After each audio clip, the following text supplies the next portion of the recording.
So, former lightweight champion Frankie Edgar has come out of retirement and has signed with BKFC. I, for one, think it's a terrible idea. The man hasn't fought in near 3 years, and the last 2 years of his career before that, he got absolutely brutally, and I mean brutally, sent to hell all three times he fought. There was a Corey Sandhagen knee, which was just like devastating. The Cheeto front kick to the not front kick, the Cheeto just shin kicked him in his face.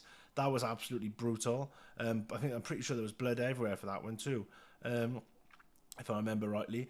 And the Chris Gutierrez, another flying knee. They're not normal knockouts. Two flying knees and a kick to the face with a shin. These are not normal knockouts. Just one of them in a career is enough to change the trajectory and ruin someone's chin. Just ask Aaron Pico this weekend. But man, Frankie was known as one of the biggest dogs, one of the biggest hearts in UFC history. A real small guy fighting at lightweight, but fighting at that weight class and taking the damage he has obviously paid a toll, and that toll came due at the end of his career. It was sad to see, and also what else is sad to see is the fact that the UFC are not paying these guys properly, because if they were, this guy would not be coming out of fighting. Maybe he mismanages finances, but I don't think so. He doesn't strike me as the kind of guy to just be go popping bottles in the club, buying diamond encrusted watches that lose value, making bad investments, stupid things like that. Frankie doesn't strike me as that type of guy. But he lives in Toms River, New Jersey, which is on the outskirts of New York, which I think is the second most expensive city to live in the world, only second to Hong Kong or something ridiculous like that. It's like $3,000 a month to live in a shoebox. And even though he lives on the outskirts, it can't be cheap. His kids are going to be going to college soon, or have probably just gone to college. Because I remember his boys used to come in the Octagon back in around the 2010 times, and they were probably about 10 then. So they must be either fresh out of college or going to college, around that sort of age. So kids aren't cheap. You got a wife, you got bills to pay like the rest of us.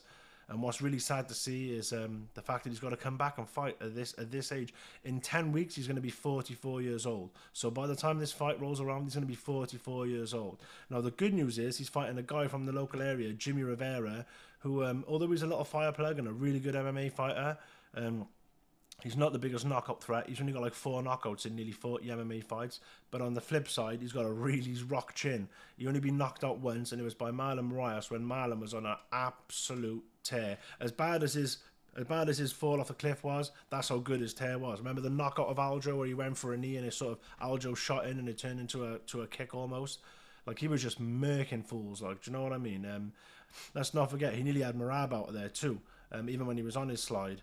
So that's forgivable. But Jimmy Rivera is 36 years old, looks after himself. Like I said, he hasn't taken a ton of damage.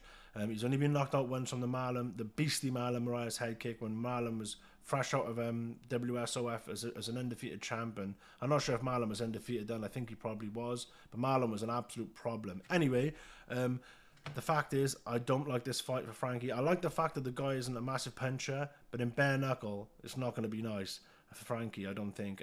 Frankie will probably still have decent speed and cardio for someone that small, that age, but Jimmy Rivera is 36 and he's going to be very fast.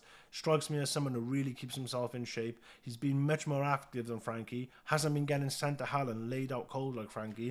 If you haven't seen those 3 fights, go and watch his last 3 fights. They are literally stone cold Steve Austin out cold. Like, they were like some of the most brutal knockouts you will ever see. They're life-changing. It's like Bisping Hendo level knockouts, and he took 3 of them in a row, and that will mess you up even at the start of your career. Just go ask Aaron Pico what happened to him this weekend, and I think he was ruined in Bellator from taking the same kind of flying knees and punches and stuff like that of the likes of Corrales and Boric. Absolutely ruined him. But to be taking those punches at the end of your career when you've already taken a hellacious amount of punishment is insane. I'm not sure what Frankie would be getting paid from the UFC lawsuit, which would be interesting, because if Moicano was offered 200 grand, I would like to think Frankie is getting offered between 700 and 1.2 million, 700k, 1.2 million, something around that, because I guess you get paid on what your value is. They're saying John Jones will be looking at 5 to 10 million, so they'll work out your value, what you had, how long you were in UFC, how many fights you had, how successful you were, all of that stuff, and they'll sort of work it out like that. But man, Frankie is such a legend. It's so sad to see. I mean, BKFC would only be paying him between 4 and 800 grand for this fight, and that's only because he's got a name. It's really sad to see that he's come out and got to come out and fight like this. And if he doesn't lose this fight, he'll probably just lose in the next one. The good thing with BKFC is usually cuts can stop it, so let's hope Frankie doesn't get super damaged out there. I'm not hating on Frankie. I'm a massive Frankie fan. If you saw the Gray Maynard fights, some of the wars he used to get into, some of the fights he's had, he's one of the legends of MMA all time. He really is, especially in the lightweight division. Dana even said, I know he said that about BJ, but Frankie did help build the lightweight division, you know, after the BJs and the Sean Shirks and those type of guys. Man, I don't know what else to say. This is just crazy. The guy's literally going to be 44. I know I've already said that, but the way his career ended, this is not a good look, man. I mean, the UFC really need to start paying their guys. It's embarrassing to be a fan when these guys have got to come out and humiliate themselves in boxing matches against Jake Paul, and just seeing our favourite fighters get humiliated in boxing matches and broken bodies in UFC, BKFC, sorry. It's just, man, it is sad. It's really sad to see. I mean, the guy's chin, his punch resistance has completely gone, and I'm not saying it to be nasty. It's just the facts. I know those last 3 knockouts Frankie took, they would have knocked an elephant out, but the fact is that you cannot tell me those 3 knockouts will not have affected his chin. I would not be shocked if he gets touched lightly and is getting dropped. So only the future will tell.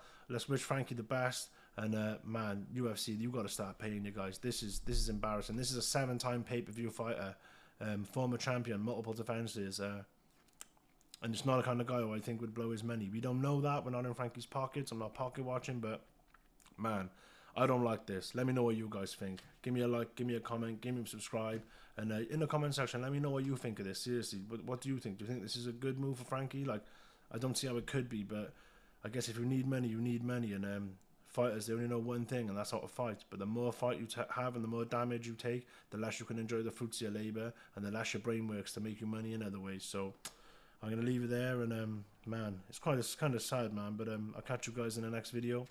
Peace.